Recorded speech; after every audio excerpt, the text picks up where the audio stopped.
আমারে সাজায়া দিও নৌসারো সাজন। চাষাদের মুটেদের মজুরে, চাষাদের মুটেদের মজুরে, গরিবের নিঃস্বের ফকিরে আমারই দেশ। সব মানুষের, সব মানুষের, সব মানুষের, ছোটদের বড়দের সকলের, ছোটদের বড়দের সকলের, গরিবের নিঃস্বের ফকিরের আমারই দেশ। সব মানুষের, সব মানুষের, সব মানুষের।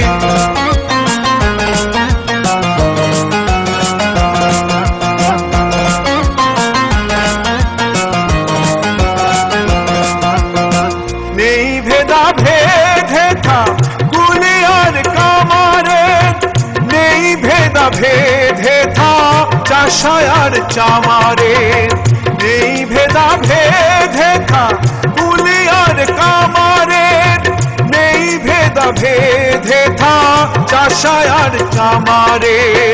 হিন্দু মুসলিম বৌদ্ধ খ্রিস্টান, হিন্দু মুসলিম বৌদ্ধ খ্রিস্টান, দেশ মাতা এক সকলে।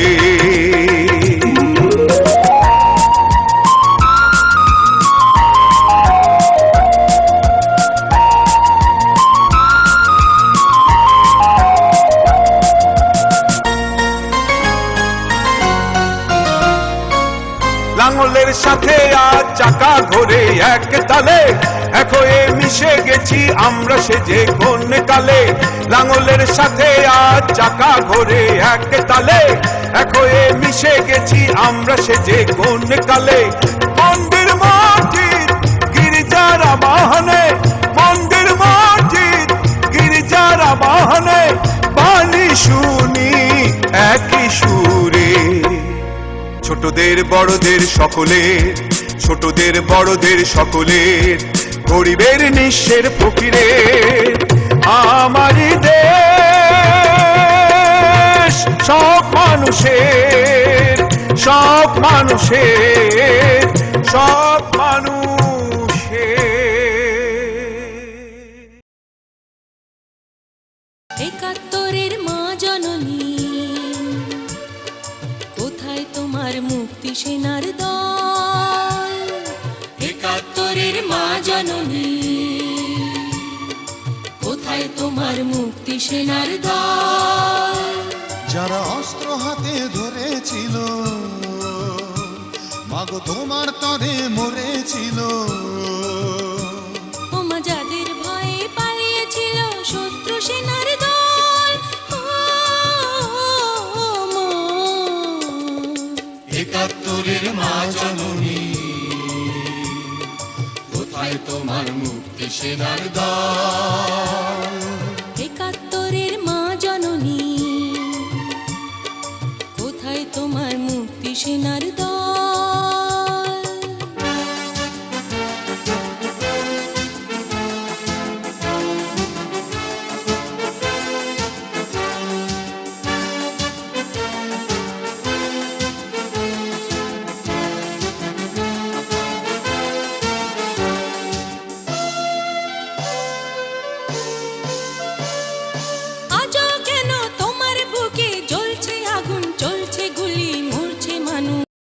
আমি হয়তো অনেকে সবার নাম ধরে সবাইকে সম্মানিত করা এবং সবার নাম উল্লেখ করে সবাইকে পরিচিত করা হয়তো আমাকে সম্ভব হবে না। তারপরেও অত্র এলাকার মুরব্বীবৃন্দ, নেতৃবৃন্দ, বিএনপির অঙ্গ সহযোগী সংগঠনের নেতৃবৃন্দ, কর্মীবৃন্দ, সবাইকে আমার ব্যক্তিগত পক্ষ থেকে এবং যুক্তরাজ্য বিএনপির পক্ষ থেকে জানাই সাদর সম্ভাষণ ও সংগ্রামী শুভেচ্ছা। আমি একই সাথে আমাদের ব্যাংকের চেয়ারম্যান জনাব তারেক রহমানের পক্ষ থেকে জানাই সংগ্রামী শুভেচ্ছা। চলছে গুলি, মরছে মানুষ, জবাব তোমায় দিতেই হবে মা গো, জবাব তোমায় দিতেই হবে মা। সন্ত্রাসীদের হাতে কেন ছিন্নি তুমি স্বদেশ আমার মাতৃভূমি? জবাব তোমায় দিতেই হবে মা গো, জবাব তোমায় দিতেই হবে মা। কেন বিদ্যালয়ে ফুটছে বোমা? এই কি পেলাম শিক্ষা ও মা, লাঞ্ছিত আজ শিক্ষা গুরু, চোখে দুঃখের জল। ও মা, একাত্তরের মা জননী, কোথায় তোমার মুক্তি সেনার দল? একাত্তরের মা জননী, কোথায় তোমার মুক্তি সেনার দল?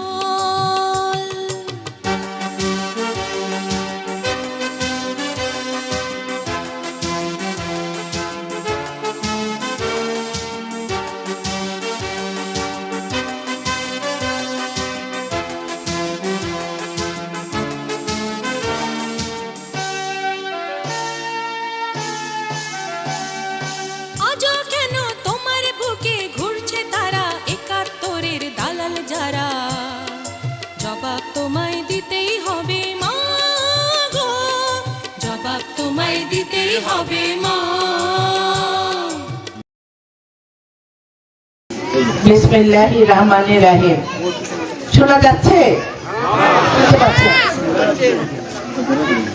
আজকের এই সমাবেশে উপস্থিত সম্মানিত সভাপতি, সম্মানিত স্থানীয় মুরব্বিয়ানগণ, গোপালপুর এলাকার প্রাণপ্রিয় এলাকাবাসী, আমার মা বোনরা, আসসালামু আলাইকুম।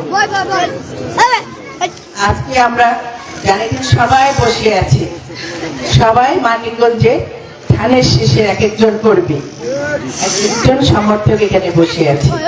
এই ধানের শীষ বিগত 17 বছর ধরে মানিকগঞ্জে মানুষের থেকে দূরে সরে গিয়েছে, কিন্তু মানিকগঞ্জ মানুষের হৃদয় ধারণ করে রেখেছিল যে একদিন সুযোগ আসবে আমরা আবার ধানের শীষকে ফিরিয়ে আনবো। সেই ধানের শীষ ফিরে আসার সুযোগ কিন্তু পরম করলাম, আল্লাহর রহমতে আমরা পেয়ে গিয়েছি। এখন আমাদের এই সুযোগটাকে কাজে লাগাতে হবে। কেন লাগাতে হবে? আমাদের নিজেদের অস্তিত্বকে ঠিক রাখার জন্য। আমরা যে এই দেশে আছি, নিজেদের যে বাংলাদেশি বলে পরিচয় দিই, সেই পরিচয়টাকে দেওয়ার জন্য, আমাদের মৌলিক অধিকারগুলি ফিরে আনার জন্য, আমরা গণতান্ত্রিক সরকার প্রতিষ্ঠার জন্য সবকিছু মূলেই এই ধানের শীষ। আগামী 12ই ফেব্রুয়ারি যে নির্বাচন আসছে, সেখানে আমি আপনাদের বিনীত অনুরোধ করব, আপনারা সবাই সম্মিলিতভাবে ঐক্যতা রেখে এই ভোট কেন্দ্রে যাবে, ভোট দিয়ে সঠিক স্থানে ভোট দিয়ে এই মানিকগঞ্জে আবার ধানের শীষ ফিরে আনবে। আপনারা সবাই ঐক্যবদ্ধ আছেন? যে কোনো মূল্যে আমাদের এই ধানের শীষকে ফিরে আনতে হবে। আমরা যেন আমাদের কোনো ভুল সিদ্ধান্ত না নিই, যে ভুল সিদ্ধান্তের জন্য আপনার সন্তানের এলাকার ক্ষতি হবে। আপনারা সবাই জানেন বিএনপি জনগণের সরকার এবং জনগণের সুখ দুঃখ নিয়ে বিএনপি কাজ করে। আমাদের নেতা জনাব তারেক রহমান 20 কোটি মানুষের জন্য কাজ করে যাচ্ছে। তার যে 30 দফা ছিল সেখানে আপনারা দেখেছেন প্রত্যেকের জন্যই কিন্তু এক একটা ব্যবস্থা করা হচ্ছে। সেখানে কৃষক, সেখানে আইনজীবী আছে, তারপরে আছে মহিলারা আছে, স্টুডেন্টরা আছে, শিক্ষকরা আছে, প্রত্যেকটা সমাজে যে স্তরে আছে ঠিক সেইভাবে তার উন্নয়নের জন্য কাজ করা হচ্ছে। আপনারা এই উন্নয়নের কথা বলছেন, আপনারা যেমন আপনাদের একটু আগে বললেন আপনাদের সমস্যা এই যে জলেশ্বরী নদী আপনাদের পার ভেঙে নিয়ে যাচ্ছে, এটা তো অনেক ইম্পর্টেন্ট জিনিস। কিন্তু এই জিনিসটা যেটা 17 বছর যারা ছিল তাদের কিন্তু করা উচিত ছিল। এই যদি না হয় তাহলে আপনার পুরো গ্রাম আস্তে আস্তে শেষ হয়ে যাবে। আমাদের এটা ঠিক করতে হবে। তখনই ঠিক করা সম্ভব হবে যখন আপনারা এই ধানের শীষকে ফিরে আনবেন। ধানের শীষ আনলে করা সম্ভব হবে না। আপনাদের আন্তরিকতা সহযোগিতা দিয়ে আমি আপনাদের পাশে এসেছি, আপনাদের জন্য কাজ করার জন্য। আমি শুধু পদের জন্য আসি নাই, আমি আপনাদের নিয়ে কাজ করার জন্য, আপনাদের সন্তানদের সুন্দর ভবিষ্যৎ করার জন্য আমি এখানে এসেছি। এখন আপনারাই এখানে বিচারকের আসনে বসে আছেন, এই আপনার এলাকার এই উন্নয়নের জন্য যে কষ্ট করে আপনারা